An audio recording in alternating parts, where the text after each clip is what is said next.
Hi, my name is Mark. Today we're going to talk about the crisis in particle physics and cosmology, and we're going to make some progress on this thread in this series of videos called You Can Solve Nature. So in the first three videos, I've given you some background on the crisis. I've given you some permission statements on possibly what was missed around 1900. And I've challenged you to figure out with those clues what the magnitude on the point charges would be if there is a point charge solution to nature. So today we're going to go through that in detail. I'm going to actually reveal the answer and get you on to the next phase of solving nature. You know, one question people often ask is there really a crisis in particle physics and cosmology? Most people might not be aware. I don't know how much people read in terms of the articles that come across on the news or so forth, but if you've been paying attention, you'll know that there's a number of open questions, like how many times in the last 10 years have you seen articles about, we're trying to figure out what dark matter is. We don't know what dark energy is, and we're doing all these experiments to figure that out. If you really pay attention, you hear them say things like, we can't even really tell you what mass is. You know, we don't understand the particles in the Standard Model, that there's no foundation to quantum theory, there's no foundation to general relativity. If you go up to cosmology, they have huge issues with the Hubble constant, which is actually reading different numbers depending on how you measure it, and they've done a tremendous amount of work to try to resolve the discrepancy, but haven't been able to. This slide shows a few thumbnails from YouTube from some of the science outreachers there. And a lot of them have talked about the crisis in physics and cosmology. One is Dr. Sabine Hossenfelder. She even wrote a book called Lost in Math. I'd highly recommend that. That's one of the first things I studied. She's actually a real particle physics researcher, very bright, and she's done a lot of thinking about the issues in the field, and she's very vocal about saying, hey, the field needs to acknowledge these problems and get moving on solving them. Now, one thing Sabine doesn't really do well is she doesn't have a good feel for how to get out of these crises. She's very good at recognizing they're in a crisis, articulating all the problems she sees and how the scientists are lost in math and the behavior of them trying to make progress. And she's very willing to admit that progress has been enormously slow since the mid-1970s. What Sabine can't really do or hasn't done, I've actually encouraged her to do this on her blog and in comments on her videos, is to really take steps to look at how to get out of the mess. And that's not something she's really good at thinking about. And she's reluctant to take the big steps, I think, to proactively try to get out of the mess. She's just really good at pointing out that there's a crisis. Another one here you see a couple videos from is Dr. Becky. She's one of my favorite outreach people.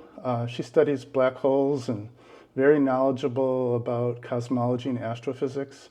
And she's just a great podcaster. She's so upbeat. It always makes my day more cheery when I watch her and listen to her excitement about nature and science.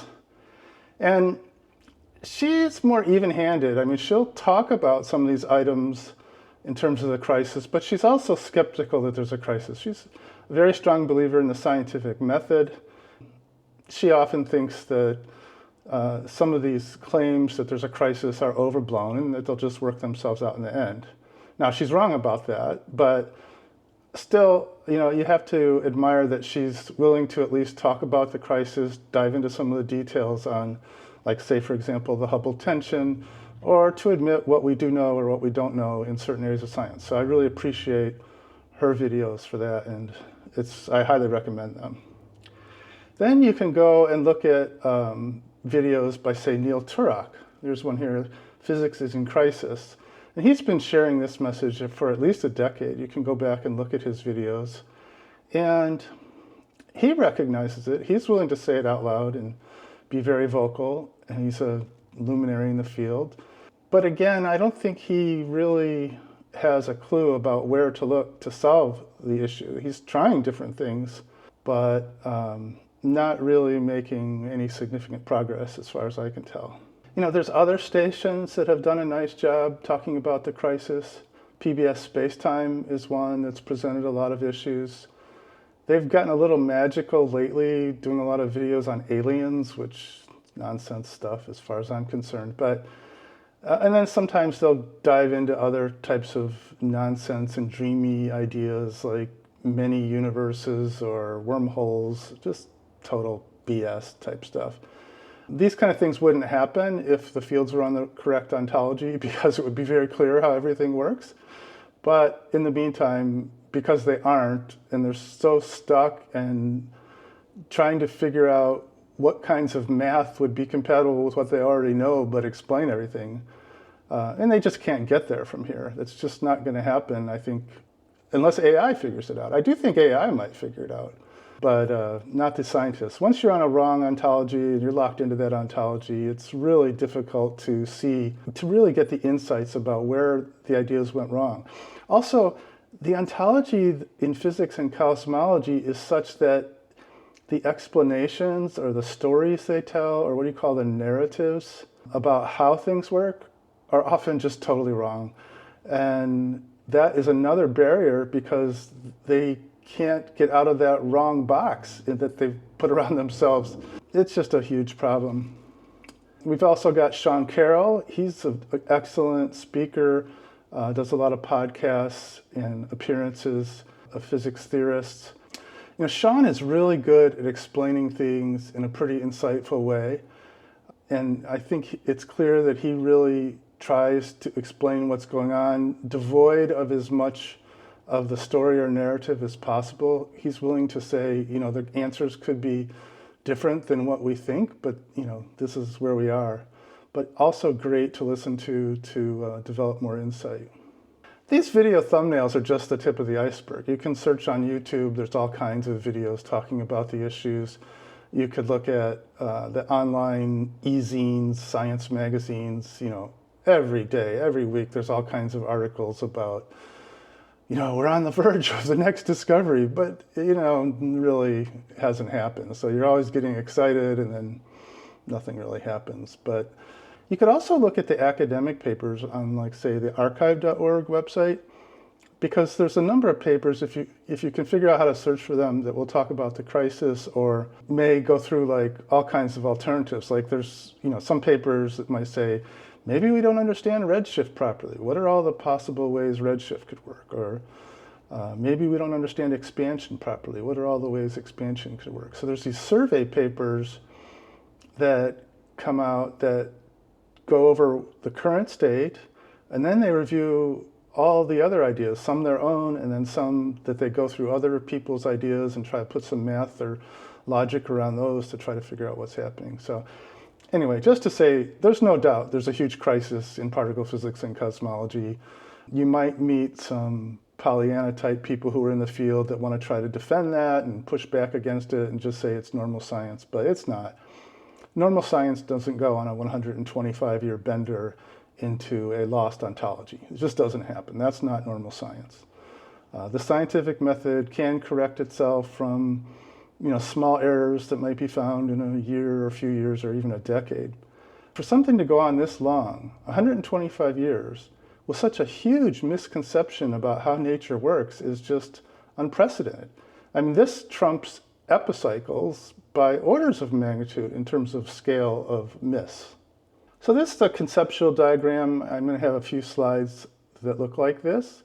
And what I'm trying to show here is that we have these things called general relativity and quantum mechanics, or a collection of quantum theories, and they aren't unified. So I'm kind of showing them here, barely touching as triangles. There's no unification crosswise between them that can, like, link general relativity and quantum theories up and make them, you know, it's like you can go from one to the other. There's a few connections, but nothing serious. And also you see that I've got the bottom row here labeled, you know, with just all black. I mean, there's no foundation underneath. Those are complicated theories, and, you know, what you want to do is find something in nature that explains everything, not only just unifies them, but gives them a foundation in nature so we understand how we even got to general relativity and quantum mechanics. Of course, once you pull all that together, the top of this diagram or triangle is kind of the nirvana we want to get to, which is a complete understanding of nature, or at least the source code of nature, so we can go develop a complete understanding through simulation or targeted experimentation. I do want to say, though, that general relativity and quantum theories have been successful. They have been predictive. Their math does match observations, and we have been able to build some technologies on top of them that are considered successful. The issue is, if we had known the solution of nature 125 years ago, we would be decades farther along. I mean, we would have just been, it's just crazy how far we would be in technology. Once you have the source code to nature and you can simulate how things work, there's really not a huge problem to make enormous progress. So here's what we want to get to, right? We want to fill in all these question marks. So we want to fill in the question marks below general relativity and quantum theory. What's the foundation that in nature that leads to these ontologies? And then we want to be able to use our understanding of the foundation of nature to unify general relativity and quantum theory. And once we've done that, then we have the theory of everything. But you'll notice we have these two triangles that work, but we have, 7 more triangles in this diagram that are unknown. We need to figure out what they are. So let's go on and we'll see if we can make some progress. This is a detailed chart. I'll try to go through. It may be a little much. If this is too much, you can skip forward to the next section. But the idea here is, let's question if everything in the universe is made out of point charges, other than the foundation, which would be a Euclidean void in time and 3D space. So what are point charges? So I have this circle in the top left that's showing red and blue point charges. Opposite point charges attract. They want to pull together. And like point charges want to go apart. So two reds would want to push apart. Two blues would want to push apart. But a red and a blue would want to go together. Or they could get captured in a rotation around each other. So if you look at the 30-year period from the mid-1890s to the mid-1920s, that's kind of what people talk about as the classical to quantum transition, where they were taking all their classical ideas that had worked extremely well, including Newton's mechanics, and they were trying to figure out how can we continue that set of science and explain nature. As they began to learn about electrons and the nucleus of atoms, where there was a proton, so they looked at hydrogen, they had the nucleus, which was a proton. They didn't know it was a proton yet. They didn't really have names for these things yet, but they knew they had a -1 thing, which is the electron, and a +1 charge thing, which was the proton, making some of these atoms. What they did is they said, well, we have this idea in pure geometry of point charges that are true geometrical points that can move around in three-dimensional space and time. And so let's see if we could use that as a model. We'll take the negative point charge and try to model the electron, and the positive point charge and try to model a proton. And the idea here is there would be no internal structure in these point charges, that would be it. And, well, it turns out they falsified that. And, that's fine. That's what science is supposed to do. You propose new things, you do experiments, and if those hypotheticals don't work out, they don't match the experiments, and you're confident in your experiment, well, then you falsified that idea. And they did properly falsify this one-to-one idea. Well, then we have to look at what happened next. And this table just shows a lot of the history in a condensed format. I'll go through it in more detail. But what we really learned is that there's more than just two charge values. In the period 1920 to 1932, we understood that there was a thing called the neutron, which had no charge. And then in the 1960s, we theorized and experimentally proved these things called quarks, which have charges that are fractional, like -1/3, -2/3, +1/3, +2/3. And so really, we have a lot more charge values. And neither time, at the case where we did the neutron in the 30s or the quarks in the 60s, did any scientists, as far as I can tell, go back and do the due diligence to say, hey, remember when we were going through that classical quantum transition and we threw away that one-to-one point charge model, were there any other point charge models we should have looked at? Because the one-to-one doesn't even match the point charges we know about now. So yeah, we falsified one, but aren't there a whole lot more point charge theories we could have tried and see if one of those would maybe make sense? But I can't find anybody that did it. Nobody really went back and looked at, is there some kind of a model that uses assemblies of point charges to make all these different particles we've discovered and classified according to charge values?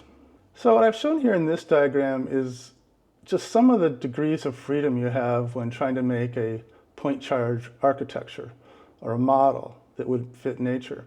In the lower left, I've showed the model we've been talking about, the one that failed around 1900s. That's the one-to-one mapping of electron to negative point charge, proton to positive point charge. That's failed. Doesn't work. We all agree, okay?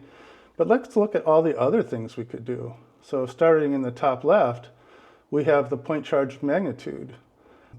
You could have all kinds of things here if you wanted to. I mean, you could pick any number you want. If you want to say, we're going to have a model where the point charge magnitudes are pi and pi over 7, you could do that. It wouldn't take long to falsify it, but you can propose anything you want. And the ability to have that kind of degrees of freedom is just one example of how you could create multiple point charge systems that you would want to then look at.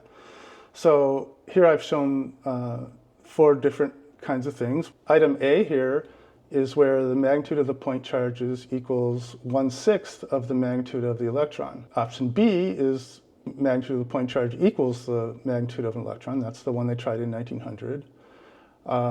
You don't have to have equal and opposite. You could come up with a system that might have a variety of values, some fractional, some integer, and try to see if that could model nature.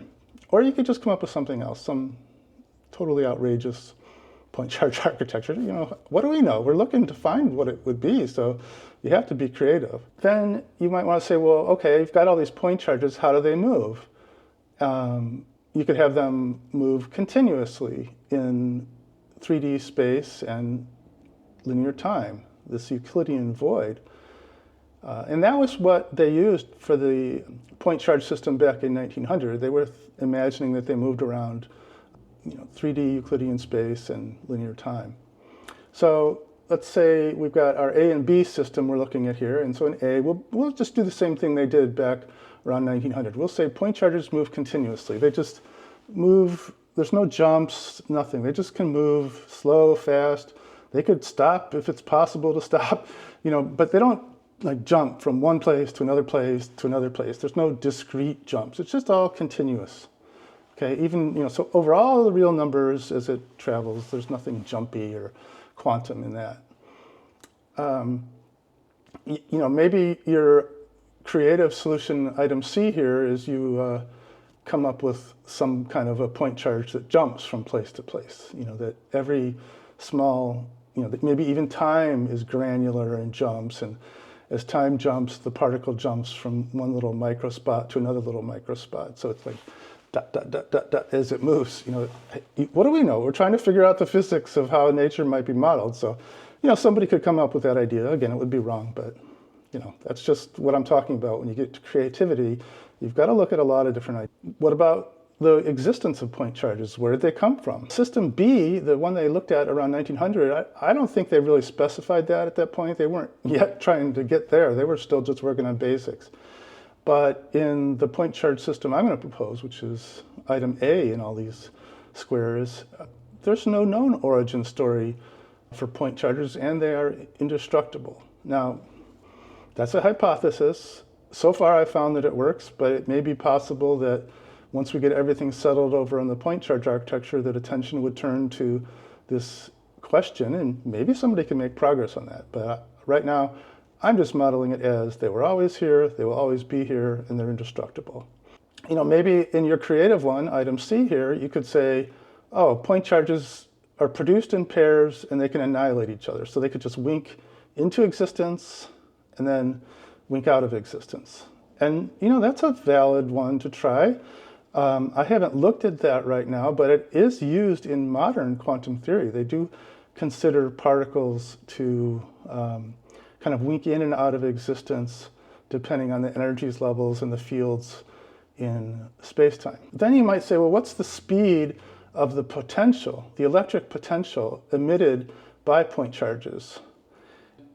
The one they tried around 1900, remember, that's really early days. They didn't know a whole lot even about photons yet, but they had the concept of the speed of light, the speed of a photon. So they just kind of took the easy path and said, well, if the speed of the photon is the fastest thing, and there was this theory that nothing could go faster than that, so they just said, well, the point charge emission would go at the speed of light too. And so, that's what they chose. And that's fine. You can choose whatever you want for your model, and you can refine it and make your model better, or you can falsify it. Now, what I've done is I've created a new symbol for a different speed of potential. I use the ampersand symbol for that. And my hypothesis is going to be is that this is actually a universal constant, and the speed of light is going to approach this ampersand rate, which is the speed of the potential, the electric potential emitted by point charges. Okay, let's do our creative one, option C. Well, maybe we say the speed of the point charges could vary with energy. I mean, trying to be creative. Bottom right, what's the point charge energy? How is that composed? In general, people kind of look at potential and kinetic energy. That seems to be the common thing to do, and I think that's what makes sense, so I do that too. And the final one, and this is a huge miss in terms of conceptual thinking, is in 1900, when they were looking at the speed limit of the point charge itself, they chose c, the speed of the photon assembly, and they said no point charge can move faster than the speed of light. And it kind of makes sense because they weren't really saying light was made out of point charges at that time. Light was electromagnetic waves, and you'd think that the potential coming off of a point charge electromagnetic wave, they chose C for that, and then you would think, well, how can anything go faster than a photon? So that must be the speed limit. Turns out that's wrong. Isolated point charge was moving through the Euclidean void of time and space. Why give it a speed limit? Yes, it's constantly emitting potential, but that's okay. I mean, just to give you kind of a modern example, I mean, like if you take a boat out in a lake, your boat can exceed the speed of the wake, right? So it's not unheard of for something that's creating an effect to move faster than that effect. That happens all the time. So I don't know why they put that speed limit on there. I mean, I gave you some of the thoughts. I mean, I don't really think they, it was really early days. They were in a dark place trying to figure the way out of a cave of confusion. So I don't hold them too accountable for that. Anyway, I go with no speed limit. So then let's go to the center of this diagram. What we've talked about is all the B choices, that's the ones that were falsified in 1900. All the A choices are the current best version of the model I have figured out, and it looks like it works great. And then, option C, again, sky's the limit. You could come up with all kinds of point charge systems and try to see if they work. I've looked at some other ones. I haven't found anything else that works. So I'm pretty satisfied with option A. And then option A leads to the diagram in the top right, which is depicting the standard model of particle physics with this new architecture, where you can see how each particle is constructed at different levels. There's many different subassemblies and personality charges that go into making all these different particles, and it explains how that would work. So this diagram is trying to show what's happened. If you look at the left side in blue, we were coming along with classical physics. We had a naive and unimaginative model of point charges that we tried to map to nature. That didn't work. That was kind of one of the nails in the coffin for classical theory. And so then, 1915, we had general relativity. By mid-1920s, we had quantum theory. And those have gone forward. And even though they're at an ontological layer that's too high, they've been very successful. And, well, I just should say successful by our current standards, not knowing that there's something below it that makes a lot more sense, that would have been a lot easier to deal with for the last 125 years. And what I'm showing here is that we have to have a model change or a paradigm change And if we get to the correct understanding of a point charge architecture, point charge model, then we enter this new era called neoclassical physics.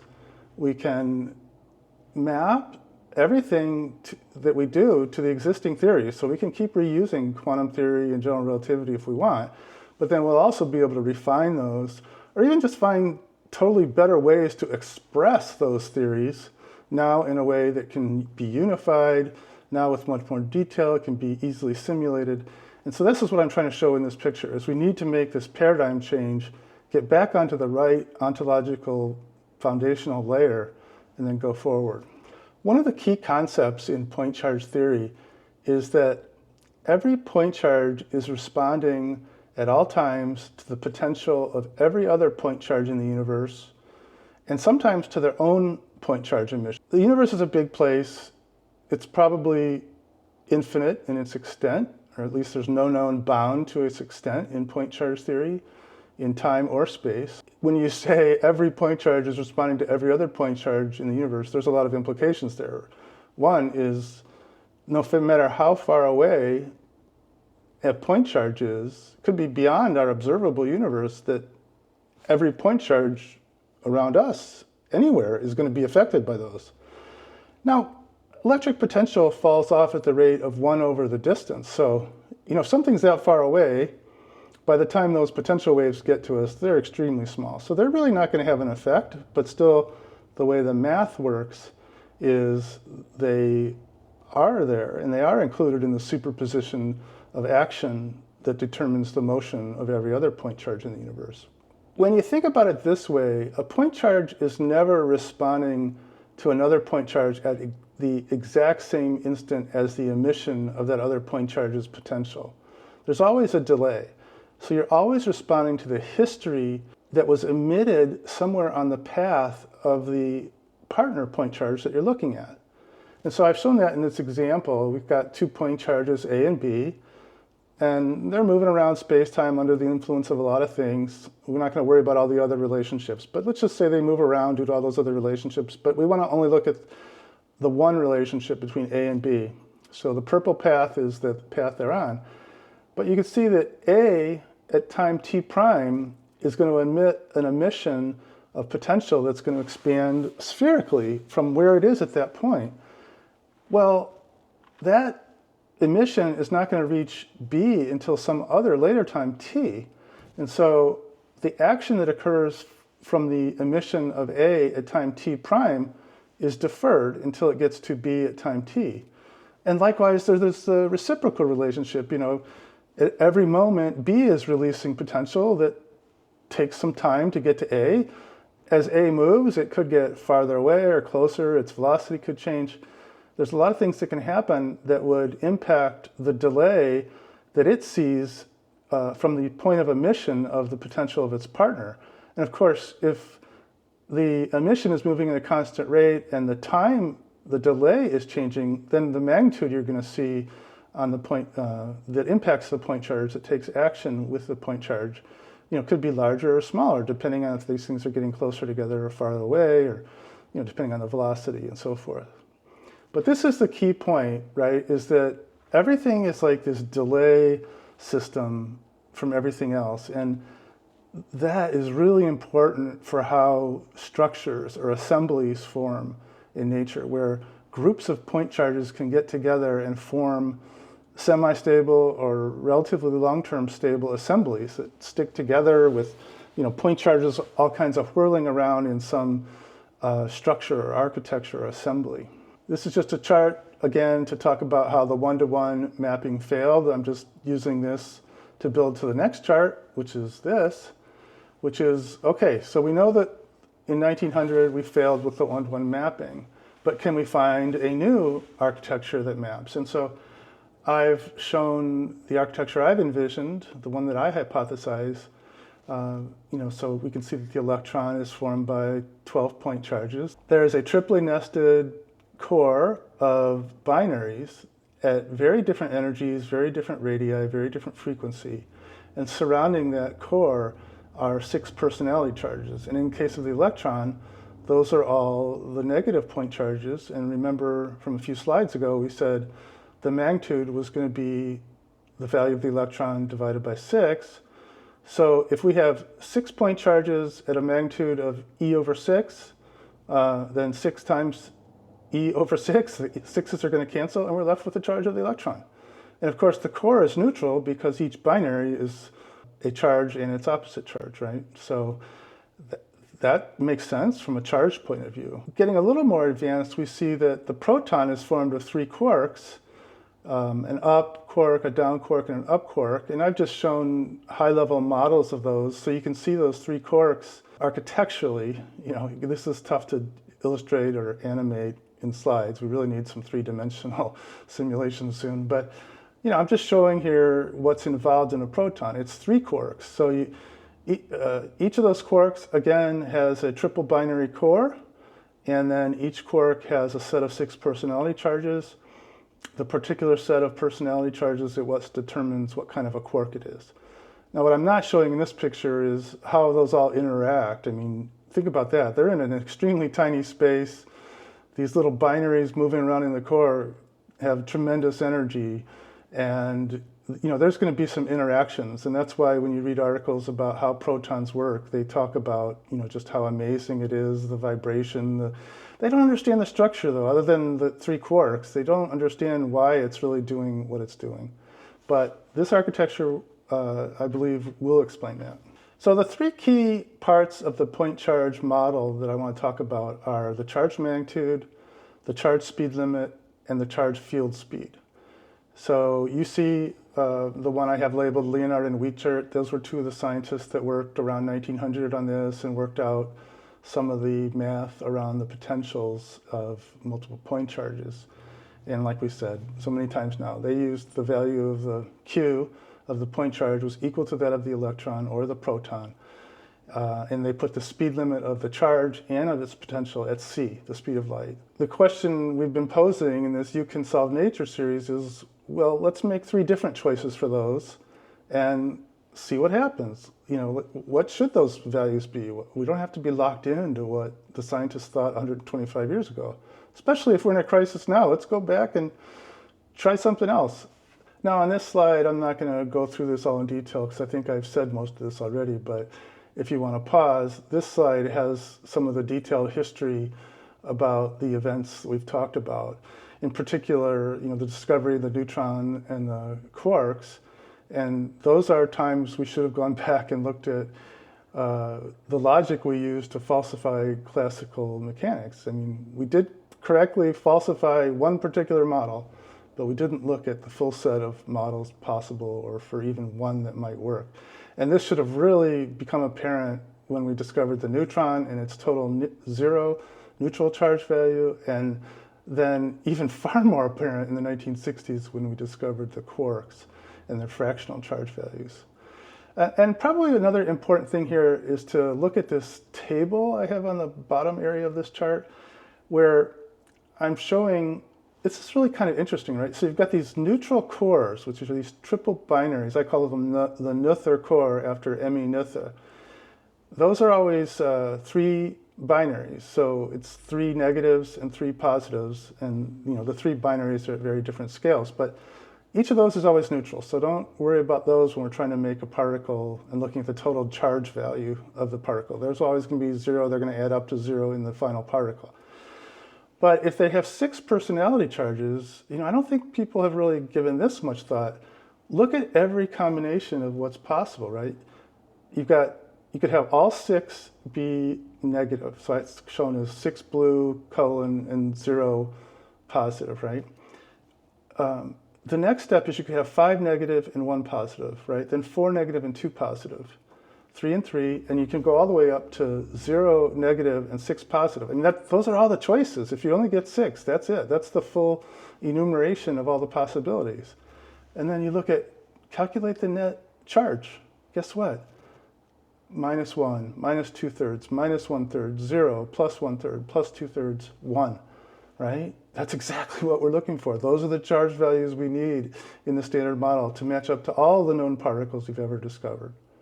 Okay, so this is a little clue that we're on the right track, right? Because you know, when things like this work out, you kind of say, wow, that's interesting. This model I have might have some legs. Maybe it'll work.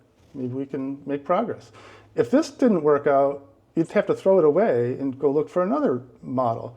And maybe you would never find a point charge model that worked. But we've got one very early on. So far, looks like it can at least make the charge values we're looking for. I just wanted to briefly cover this slide. I'll probably do it in more detail in a future video. But I want you to think about what happens in an orbiting binary of a positive and negative point charge. Remember, they're just orbiting around kind of in a circle or an ellipse around each other because they attract and they have enough velocity to stay orbiting. There's nothing disturbing them in this particular example. So they're just orbiting. Let's just go with the circle because that's the simplest. And if the speed, the velocity of these point charges is less than the speed of potential, that's a pretty simple case. I mean, you can diagram it out and you can try to figure out the angle of the incoming potential and where it was emitted that it's now hitting the opposite one. It's never, if these point charges are orbiting around, right, like in a circle, you're never seeing the potential from where your partner actually is. You're always seeing the potential that was emitted on the path history of your partner, right? So if you're here and here, when you're here, you're not seeing the potential of your partner down here. You're seeing when they were on the path, when maybe up here, right? That's when they emitted the potential that's now striking you. So that's kind of a different idea. And in the first case, if the velocity of the point charge is less than the speed of the potential, it's pretty straightforward. There's no self-action. It's just each point charge is emitting potential that moves across very quickly and everything's fine. You just, that potential that's hitting from the path history of your partner is hitting you at an angle, not where your partner is, but kind of at an angle compared to your velocity, which is tangential to this circle. And that's going to have a lot to do with the physics of orbiting binaries. Let's say the point charge is moving at the speed of its own potential, right? There's still no self-action. It's not acting upon itself. And the third case is when the speed of the point charge exceeds the speed of its own potential. Now it's out ahead of the potential it just emitted. And so that potential it just emitted, as it will catch up to it as it moves around the circle. And so there will be self-action as that potential it emitted comes back and catches it. That is this area of dynamical geometry that has been totally missed in science, in particle physics, in mathematics. And it's incredibly important because that has a lot to do with inflation. It has a lot to do with the maximum curvature you could have in a binary, the closest approach, right? Kind of an asymptotic safety, not allowing these two orbiting point charges to actually collapse into each other, just as you give it more and more energy. There is a maximum curvature, and you can try to figure it out yourself. I will be getting into that at some point. There's a lot of dynamics here that are happening that haven't really been thought about because the original point charge model was so constrained incorrectly in a very naive and primitive view back in the 1900s. And then once point charge models were discarded, they really haven't come back and been examined. And now they can be because we've discovered this flaw. And you start to think about it and you go, oh, wow, there's all kinds of new interesting behaviors that could help us explain why quantum theory works the way it does or why general relativity works the way it does. And this slide, although it's a little detailed, you can study it if you want, shows some of those ideas. Now here's the reveal on the new set of numbers, the one we've been talking about in this You Can Solve Nature series, right? Charge magnitude, 6 times the charge magnitude is the magnitude of the electron. Or you could say it another way, the absolute value of Q is equal to the absolute value of E over 6. I've got the charge speed limit as unlimited in a void. I think there is a speed limit in a structure, such as a binary, a pair of point charges orbiting in a binary. I do believe there is a speed limit there. We'll get into the math about how that works. But in terms of natural speed limit for an isolated point charge, I don't see any reason there should be a limit. I mean, it's moving through space. It's giving off its own potential, which if it's moving above the speed of potential, like say in a straight line, it would never even ever encounter its potential again. And it would always be boosted by the potential it emitted long ago. So, I don't see any reason there would be a speed limit for point charges. But, that could be changed in the future. Maybe some theorist will figure out a reason, but I don't see so far any reason. And then there's a shift here that instead of thinking of the speed of light, the speed of a photon, as the constant and being the same as the speed of the emission, what we're going to find out is that it's actually this ampersand, the speed of potential, electric potential emitted from point charges, that is the natural constant in the universe. And because photons are assemblies of point charges, they somehow, I don't know what the right word is, but they surf along the natural potential. And so C is very close to this ampersand value, the value of the potential. And another way to express that is, we see Einstein's theory showing us that light is bending around dense masses. Well, what's really happening is the light is kind of slowing down as it goes through the space-time assemblies around dense masses. And that slowdown combined with the shape of those space-time assemblies in mass is what's causing the light to bend. And so in this new theory, there is this difference in thinking. It's not that the speed of light is constant anymore, it's that the speed of potential is constant, but photons essentially try to approach that speed of potential in free space. In very dense space-time assemblies, the photons will slow down. It's probably starting to sound like a broken record, but I keep trying to show these pictures and diagrams to help get through to people on what's happening here, because I think the concepts are so simple. Sometimes people just have their mind blown and just say, it can't possibly be that simple. This is nonsense. Well, guess what? It's simple because we just missed it 125 years ago. Anybody could figure it out. It's not that hard.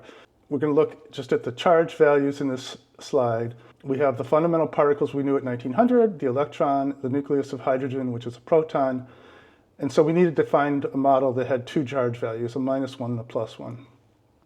And we've talked about that a lot. And here's the kits you would get, right? You would get, say you ordered a kit for this model, you would get a minus point charge, you'd get a plus point charge, and that's all you would need. Of course, there would be a lot of electrons and protons, a lot of point charges in this model, because you've got to make up all the atoms in the universe. There'd be a certain density of point charges per unit space that would vary, but over large scales would approach a constant.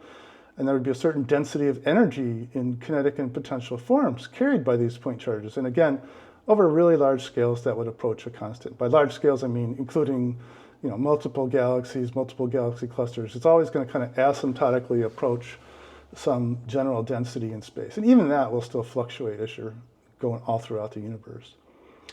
Then in between 1920 and 1932, a lot of good work on discovering the neutron.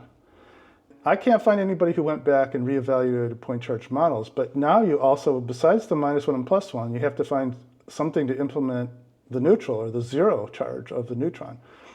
And had they worked on this really hard, they would have come up with two possibilities. The first one is you could say, well, maybe there's a point charge that has no charge. I mean, it's kind of not really a point charge, it's kind of an oxymoron that, but maybe you're making up your own model. So you could say, hey, there's some of these geometric points that don't emit any potential. They just are there. And so, like I've shown that in purple here, because purple is a blend of red and blue. So you get a minus for the electron, you get a plus, again, for the proton, and now you get a zero, a non-charged point that would be the neutron. Of course, that wouldn't work. I mean, they would falsify that very quickly. Maybe that's why they didn't go back and look at it. The second option they could do, if they had been paying attention, say, hey, we got to keep checking on this point charge theory, make sure we didn't miss anything. They could have said, well, okay, another way to make the neutron would be to take our original idea of a minus and plus, and maybe the neutron is just a collection. It's those two original ones, plus it's a pair of them that form doing some kind of behavior that makes the neutron. And here's the key thing. Like, once you do this, alarm bells should start going off, flashes of light, everything, sirens, because now you've made your first assembly. that minus plus that would make the neutron is 2 point charges making a particle.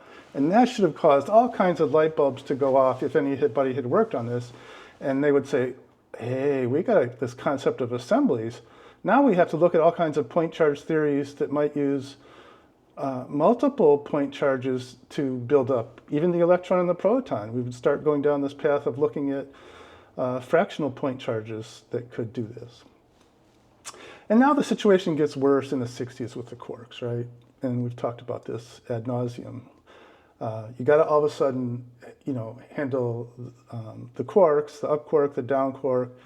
Those are the ones that make the proton and a lot of the other standard model particles. And so you're going to need all these charge values. Now you're up to -1, -2/3, -1/3, 0, 1/3, 2/3, and 1. Whew.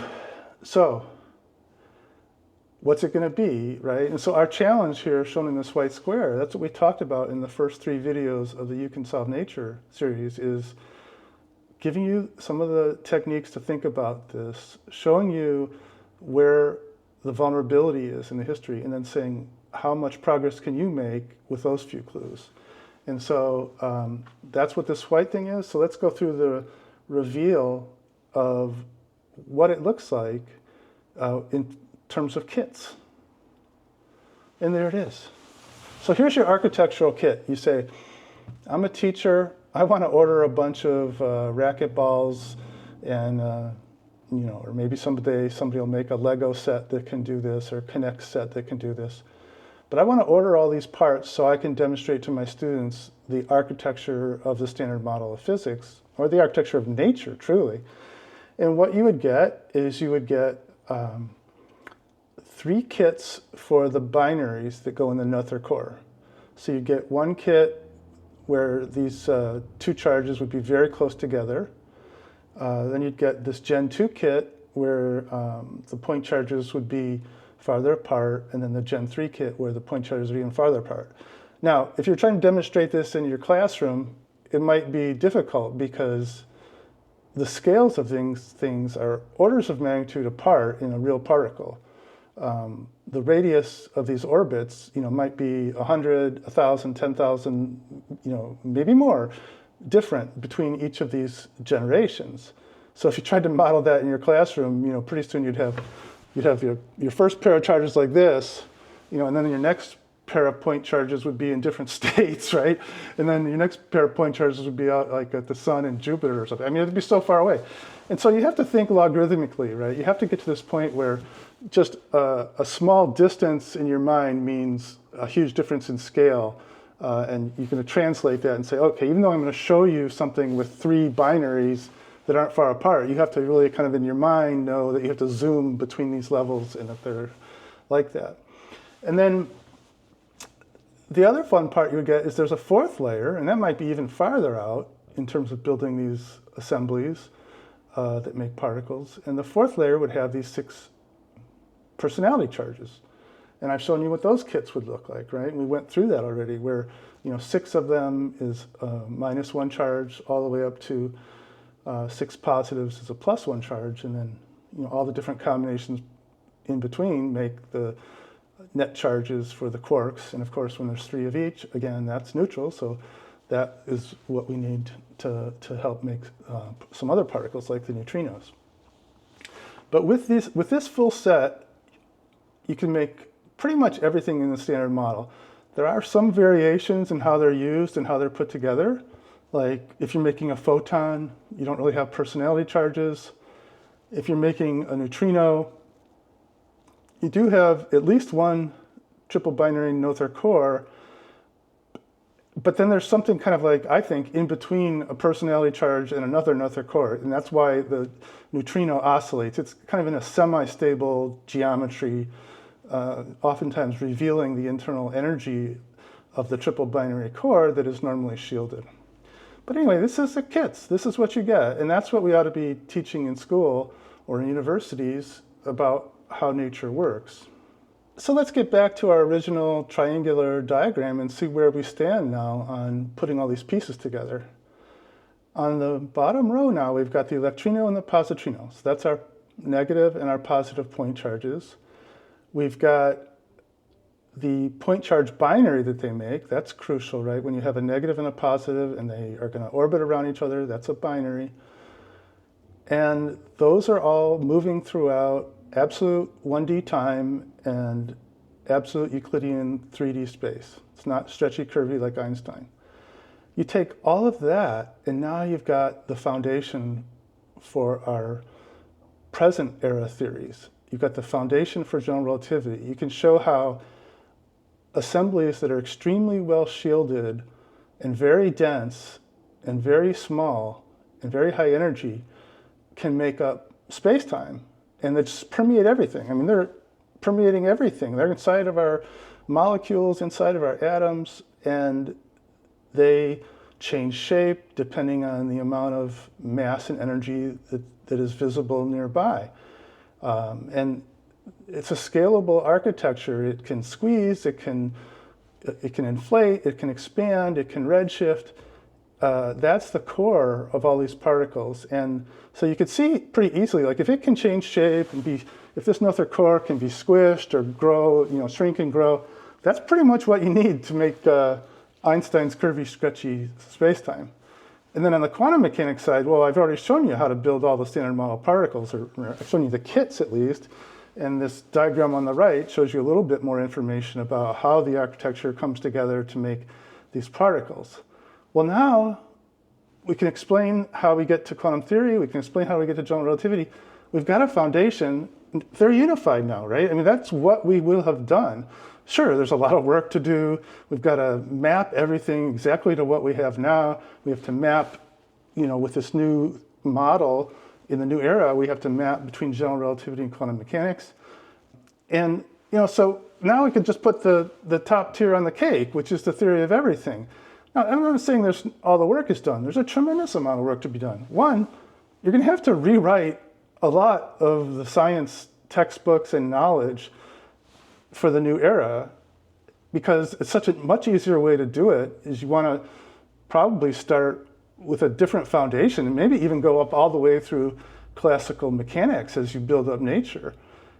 That will happen. It'll probably take a decade to get through all that, right? Then you want to, at the same time, you want to look at general relativity and quantum mechanics and look, are there short-term things we can do to make those a lot better? Maybe it helps us do simulations, or maybe it helps us do tools, or maybe it answers some questions that they have now that they can see it, and they can very quickly adapt their models. But that doesn't necessarily mean those exact models will live on forever at that state of change. Those are still kind of like repaired models at that time. Again, not saying there's anything bad about them. They are at a different ontology. They give sometimes wrong interpretations, but the math of general relativity and quantum mechanics does lead to correct predictions. So if we can improve them, that's great, because in the short term, we can make some progress there.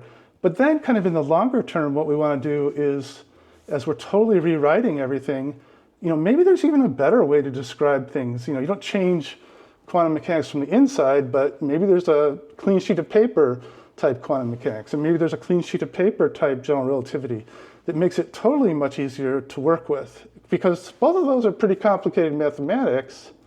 But I think you can see in a point charge universe, it's not all that complicated. Really, there's just one evolution equation in the universe, which says, as time marches forward continuously, how is every point charge in the universe responding to every other point charge from their path history, as well as responding to itself if it's ever been out ahead of its own potential wave and still not received those yet. So you can have self-action and you have the action from everybody else. And when you put that together, get the dynamical geometers on that, I think they'll be able to come up with some new models that are probably a lot easier to work with. Now, again, those would be idealized models, because if you're going to model like a particle, you're going to have to kind of assume that all the other point charges in the universe are not really making a big impact if you're just looking at a stable particle. So maybe you have some background potentials floating in to just see how your particle responds to different potentials.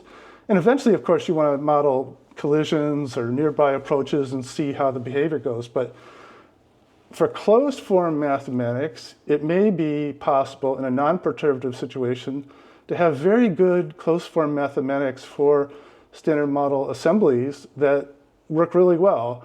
And then you could use those as the basis for looking at interactions and looking at how perturbations might work. You could extend those models. Anyway, point is, eventually it would all be totally rewritten. It'd be a lot easier to work with. It'd be a hell of a lot more predictive, and it would lead to technologies development like you've never seen before. I mean, way faster than the doubling we often see with Moore's law every 18 months or whatever. I really think this is the direction to go. Obviously, my channel, I'm going to keep making videos that show more and more of this architecture. I'm not done. I'm kind of waiting for science to catch up and get going, or for you to find this interesting and make progress. I'll keep going until science takes over. I think once scientists take over, they're going to move so fast, I'll be left in the dust, and I'll just kind of say, see you later, I'm glad I could help. Again, and I've said this in the other videos, I'm not an Einstein. I'm just a very persistent person who was skeptical, kept digging and digging and digging until I found this vulnerability. And then as I kept working on it over the last 6 years, slowly, kind of a hobby of mine, I found more and more ways I could map these point charge architectures to the existing theories. And I think it looks really good. I haven't seen anything else coming out of science that explains these models this well. So I think it's a tremendous basis for the next era. And like I said, I hope people get involved. There's going to be a lot of money flowing around and a lot of investment once this gets out. It's much bigger than the AI, the large language model AI we have 2024. It's large language model AI is huge. Imagine this. This is like that, again, scaled many times. And then if you put the two together, if you start putting the large language model AI, or maybe even different types of AI together with the point charge model, now what kind of progress can you make? And then when we get to AGI, I mean, it's just unbelievable. If you really start to think about it, you go, wow, that's going to be quite intense when this all takes off together. All right, well, that was kind of a intense reveal here in You Can Solve Nature, episode 4. I think after this, I'll probably just branch into a whole bunch of different topics. I'm kind of a nonlinear person, so I'll probably just do whatever I get excited about. I mean, I've written over 300 blog articles on this new architecture as I've been trying to figure it out. I don't have all the answers by any means, but it's fun to talk about, and I would love to see more people get excited about it and start finding new things. There's plenty of low-hanging fruit out there. So I'll do that. I'll probably also do some more watch parties. I did a recent watch party with a talk by Dr. Flip Tonato that he gave at the Perimeter Institute. I found that to be a fun thing to do. I may start kind of like review of the news in physics and cosmology. The articles that come out every week kind of drive me crazy a little bit. If I see another dark matter or dark energy article or video, I'm already losing my hair, but I think I'll tear what's left out. And I really wish that the physicists and cosmologists would wake up and smell the roses. This is a really good architecture. Thanks for watching. I hope this was useful to you, and we'll see you next time.